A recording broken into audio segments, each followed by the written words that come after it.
Blood में bilirubin का level सामान्य से ज्यादा हो जाता है तो उस कंडीशन में स्किन और म्यूकस मेम्ब्रेन येलो दिखाई देने लगती है और इसी कंडीशन को जॉन्डिस या पीलिया के नाम से जाना जाता है। नमस्ते दोस्तों, मैं वैशाली अपने न्यूट्रिशन टिप्स के चैनल पर आप सभी लोगों का स्वागत करती हूँ। मैं इस वीडियो में आप लोगों को बताऊंगी कि जब जॉन्डिस या पीलिया हो जाता है तो उस कंडीशन में हमें क्या क्या खाना चाहिए, कौन कौन से न्यूट्रिएंट लेने चाहिए जो हमारे लिए फायदेमंद होंगे और जॉन्डिस की कंडीशन को जल्दी से जल्दी सही करने में मददगार साबित होंगे। पर उससे पहले हम ये जान लेते हैं कि आखिर जॉन्डिस क्या है और ये बिलिरुबिन क्या होता है जिसके बढ़ने से शरीर में पीलिया के लक्षण दिखाई देने लगते हैं। ये बिलिरुबिन नाम का केमिकल तब बनता है जब लीवर अपनी पुरानी आरबीसी यानी जो रेड ब्लड सेल्स होती हैं उनको तोड़ता है या उनको नष्ट करता है। उनके नष्ट करने के परिणाम स्वरूप जो वेस्ट प्रोडक्ट बनता है उसको बिलिरुबिन कहा जाता है। ऐसे तो जो ये बिलिरुबिन बनता है इसकी अधिकांश मात्रा जो होती है वो शरीर जो होता है वो बाहर निकाल देता है।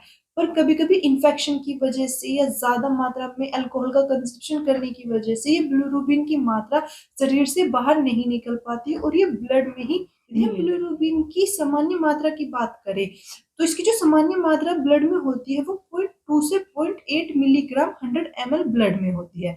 पर जब ये मात्रा 1 से 2 मिलीग्राम हो जाती है 100 ml ब्लड में तो ये पीलिया या जॉन्डिस का रूप ले लेती है। जॉन्डिस के होने पर जो हमारी स्किन का कलर, हमारी आंखों का कलर जो होता है वो येलो होने लगता है। हमारा जो यूरिन होता है उसका कलर भी येलो होने लगता है। साथ ही साथ शरीर में कमजोरी आने लगती है, भूख कम लगने लगती है, चक्कर आने लगते हैं, जी मिचलाने लगता है, उल्टी आने लगती है और पेट में और सर में बहुत तेज दर्द होने लगता है। और साथ ही साथ जो बुखार होता है उसके लक्षण भी शरीर में दिखाई देने लगते हैं। इस वीडियो में आप लोगों को यही बताऊंगी कि यदि किसी को डायरिया हो जाता है या पीलिया हो जाता है तो उस कंडीशन में उस पेशेंट को क्या-क्या खाने को देना चाहिए जिससे जो उसकी रिकवरी होती है वो फास्ट हो सके, वो पीलिया से जल्दी ठीक हो सके। और साथ ही ये भी बताऊंगी कि पीलिया होने पर रोगी को क्या-क्या खाने में नहीं देना चाहिए जो उसके लिए हानिकारक हो सकते हैं, उसकी जो पीलिया की जो स्थिति होती है उसको और ज़्यादा बिगाड़ सकते हैं। तो चलो स्टार्ट लिक्विड के बारे में। जो लिक्विड होता है वो पीलिया के पेशेंट को ज़्यादा से ज़्यादा अमाउंट में दिया जाना चाहिए, चाहे वो प्लेन वाटर हो, चाहे वो हर्बल टी हो, चाहे कोकोनट वाटर हो, चाहे वो गन्ने का रस हो, कुछ भी हो। जो पेशेंट होता है उसको ज़्यादा से ज़्यादा अमाउंट में जो होता है वो सादा पानी भी पीने को दें, क्योंकि जितना ज़्यादा आप उसको पानी पीने को देंगे उसका लीवर हाइड्रेट रहेगा और लीवर से में जितने भी टॉक्सिन सब्सटेंस होंगे वो शरीर से बाहर निकलते रहेंगे। सेकंड उसको कोकोनट वाटर ज़्यादा दें, क्योंकि कोकोनट वाटर में इलेक्ट्रोलाइट्स होते हैं जो शरीर में इलेक्ट्रोलाइट्स का बैलेंस बनाए रखते हैं और शरीर में कमज़ोरी नहीं आती। साथ ही साथ जो पेशेंट होता है उसको हर्बल टी भी पीने को दें, क्योंकि जो हर्बल टी होती हैं वो लीवर को डिटॉक्स करने का काम करेंगी। जब लीवर डिटॉक्स होगा तो शरीर में या ब्लड में जो बिलिरुबिन का अमाउंट बढ़ रहा है वो कम होने लगेगा और जो पीलिया की स्थिति है उसमें सुधार आने लगेगा। साथ ही साथ पीलिया की स्थिति होने पर जो पेशेंट होते हैं उसको गन्ने का रस भी ज़रूर पीने को दें। डाइट में जो टमाटर का रस होता है वो भी काफ़ी मात्रा में देना चाहिए, क्योंकि जो टमाटर का रस होता है वो आरबीसी को बढ़ाने का काम करता है।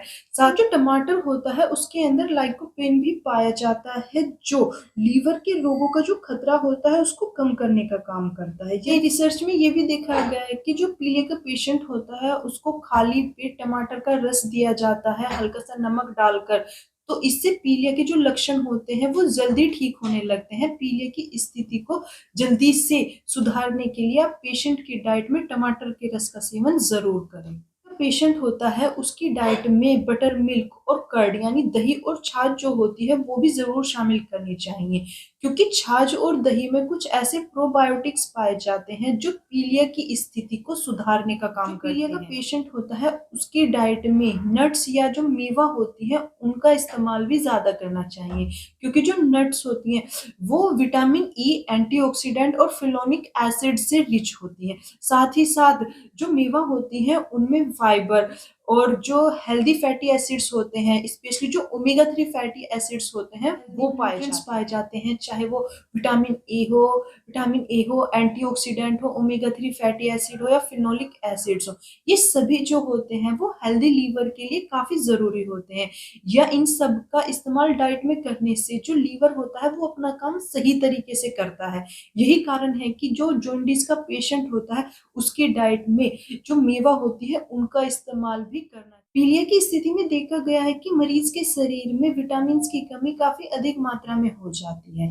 यदि हम एक पीलिया से ग्रसित इंसान के शरीर में विटामिन सी की बात करें, तो उसको डेली 500 मिलीग्राम विटामिन सी की आवश्यकता होती है।